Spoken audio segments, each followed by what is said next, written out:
Saya kira ada beberapa hal ya. Yang pertama, Indonesia ini kan negara besar. G20 itu adalah kumpulan 20 negara dengan ekonomi terbesar.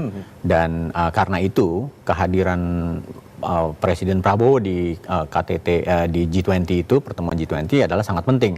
Dan memang terjadi tidak lama setelah pelantikan. Dan juga pada saat yang sama berdekatan ada KTT APEC dan lain-lain, sehingga seperti juga yang dialami sebetulnya Pak Jokowi waktu baru pertama terpilih gitu. Dan itu merupakan forum yang pas pertama untuk menegaskan keberlanjutan politik luar negeri Indonesia, kerjasama ekonomi oleh Presiden Prabowo yang baru terpilih gitu. Itu yang pertama ya. Yang kedua, saya melihat dari berbagai laporan dari teman-teman yang ikut dalam rombongan Pak Prabowo, terlihat sekali, dan kita juga bisa lihat Pak Prabowo nyaman bergaul dengan pemimpin-pemimpin dunia.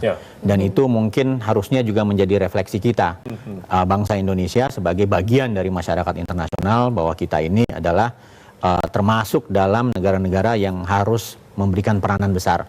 Tadi disebutkan misalnya dalam di APEC dan lain-lain, Indonesia berusaha memperjuangkan kepentingan negara-negara berkembang agar bisa misalnya mendapatkan akses pasar yang lebih adil, dan juga dalam soal perubahan iklim, bagaimana pembiayaan transisi energi dan seterusnya. Itu semua adalah peran yang hari ini kita lihat dimainkan oleh Presiden Prabowo dalam berbagai forum ini.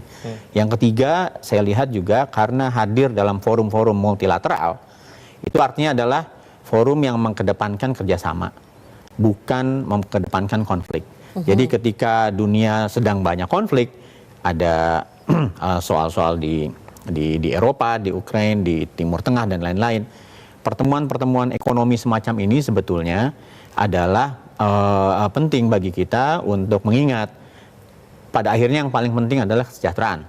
Dan bagaimana kita bisa mewujudkan itu, yaitu kita bisa mendorong negara-negara paling tidak anggota APEC, G20, dan juga dalam pertemuan bilateral kita mengedepankan kerjasama dibandingkan dengan konflik misalnya. Dan itu adalah saya kira konsisten dengan pelaksanaan hubungan luar negeri Indonesia dari masa ke masa, dan hari ini ditegaskan kembali oleh Presiden Bebas Prabowo. aktif juga ditekankan begitu ya dalam setiap kunjungan. Betul.